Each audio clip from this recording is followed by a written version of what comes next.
मेरे प्यारे बच्चों, आज की क्लास में आप सभी का स्वागत है। गद्य संकलन के लेखक आज हम बात करेंगे पंडित दीनदयाल उपाध्याय जी के बारे में। पंडित दीनदयाल उपाध्याय का जन्म 25 सितंबर 1916 ईस्वी को उत्तर प्रदेश राज्य के मथुरा जिले के नगला चंद्रभान ग्राम में हुआ था। अब इस ग्राम को पंडित दीनदयाल उपाध्याय धाम से जाना जाता है। इनके परदादा का नाम पंडित हरिराम उपाध्याय था, जो एक प्रख्यात ज्योतिष थे। उनके पिता का नाम भगवती प्रसाद उपाध्याय तथा मां का नाम राम प्यारी था। इनके पिता जलेसर में स्टेशन मास्टर के रूप में कार्यरत थे और मां बहुत ही धार्मिक विचारधारा वाली महिला थी। उनके छोटे भाई का नाम शिव दयाल उपाध्याय था। दुर्भाग्यवश मात्र 2.5 वर्ष के ही ये थे, तभी उनके पिता का असामयिक निधन हो गया। इसके बाद इनका परिवार राजस्थान राज्य के जयपुर जिले के ग्राम धनकिया में इनके नाना के साथ रहने लगा।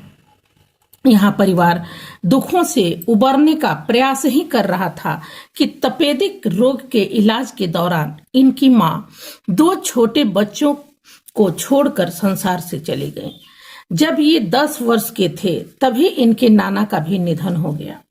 मामा ने इनका पालन पोषण अपने बच्चों की तरह किया। छोटी अवस्था में ही अपना ध्यान रखने के साथ ही साथ इन्होंने अपने छोटे भाई के अभिभावक का दायित्व भी निभाया, परंतु दुर्भाग्य से भाई को चेचक की बीमारी हो गई और 18 नवंबर 1934 ईस्वी को उसका भी निधन हो गया। दीनदयाल जी ने कम उम्र में ही अनेक उतार चढ़ाव देखा, परंतु अपने दृढ़ निश्चय से जिंदगी में आगे बढ़े। इन्होंने सीकर से हाई स्कूल की परीक्षा पास की। जन्म से बुद्धिमान और प्रतिभाशाली उपाध्याय जी को स्कूल और कॉलेज के अध्ययन के दौरान कई स्वर्ण पदक और प्रतिष्ठित पुरस्कार प्राप्त हुए। इन्होंने अपनी स्कूल की शिक्षा बिरला कॉलेज पिलानी और स्नातक की शिक्षा कानपुर विश्वविद्यालय के सनातन धर्म कॉलेज से पूरी की। इसके पश्चात इन्होंने सिविल सेवा की परीक्षा पास की, लेकिन आम जनता की सेवा के लिए इस नौकरी का इन्होंने परित्याग कर दिया। उपाध्याय जी अपने जीवन के प्रारंभिक वर्षों से ही समाज सेवा के प्रति पूर्णतया समर्पित थे। वर्ष 1937 में अपने कॉलेज के दिनों में कानपुर में राष्ट्रीय स्वयं सेवक संघ के साथ जुड़े। वहां इन्होंने आरएसएस के संस्थापक डॉक्टर हेड गेवार से बातचीत की और संगठन के प्रति पूरी तरह से अपने आप को समर्पित कर दिया। वर्ष 1942 में कॉलेज की शिक्षा पूर्ण करने के बाद इन्होंने न तो नौकरी के लिए प्रयास किया और न ही विवाह, बल्कि संघ की शिक्षा का प्रशिक्षण प्राप्त करने के लिए आरएसएस के 40 दिवसीय शिविर में भाग लेने नागपुर चले गए। डॉक्टर श्यामा प्रसाद मुखर्जी द्वारा सन 1951 में स्थापित किए गए भारतीय जनसंघ का इन्हें प्रथम महासचिव नियुक्त किया गया।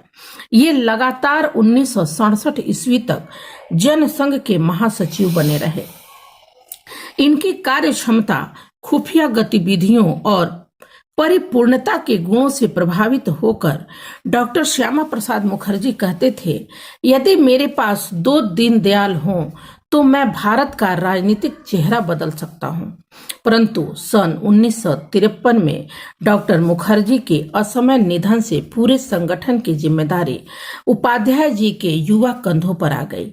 भारतीय जनसंघ के 14वें अधिवेशन में उपाध्याय जी को दिसंबर 1967 ईस्वी में कालीकट में जनसंघ का अध्यक्ष निर्वाचित किया गया। 11 फरवरी 1968 ईस्वी को इनका निधन हो गया। कहा जाता है कि मुगल सराय रेलवे स्टेशन पर इनका निष्प्राण शरीर पाया गया था। उपाध्याय जी एक चर्चित पत्रकार भी थे। इनके अंदर की पत्रकारिता जब प्रकट हुई, जब इन्होंने लखनऊ से प्रकाशित होने वाली मासिक पत्रिका राष्ट्र धर्म में 1940 के दशक में कार्य किया। अपने आरएसएस के कार्यकाल के दौरान इन्होंने एक साप्ताहिक समाचार पत्र पांचजन्य और एक दैनिक समाचार पत्र स्वदेश का संपादन भी किया। इन्होंने नाटक चंद्रगुप्त मौर्य और हिंदी में शंकराचार्य की जीवनी लिखी। इन्होंने राष्ट्रीय स्वयं सेवा संघ के संस्थापक डॉक्टर के.बी. हेडगेवार की जीवनी का मराठी से हिंदी में अनुवाद किया। इनकी प्रसिद्ध साहित्यिक कृतियों में सम्राट चंद्रगुप्त, जगत गुरु शंकराचार्य, अखंड भारत क्यों, राष्ट्र जीवन की समस्याएं, राष्ट्र चिंतन और राष्ट्र जीवन की दिशा आदि है। इनकी भाषा बहुत ही सरल, जन प्रचलित आम बोलचाल की भाषा है। इनकी शैली विचारात्मक, विवेचनात्मक और आलोचनात्मक है। सन 1978 में भारत सरकार द्वारा दीनदयाल उपाध्याय जी को श्रद्धांजलि देते हुए एक स्मारक डाक टिकट जारी किया गया।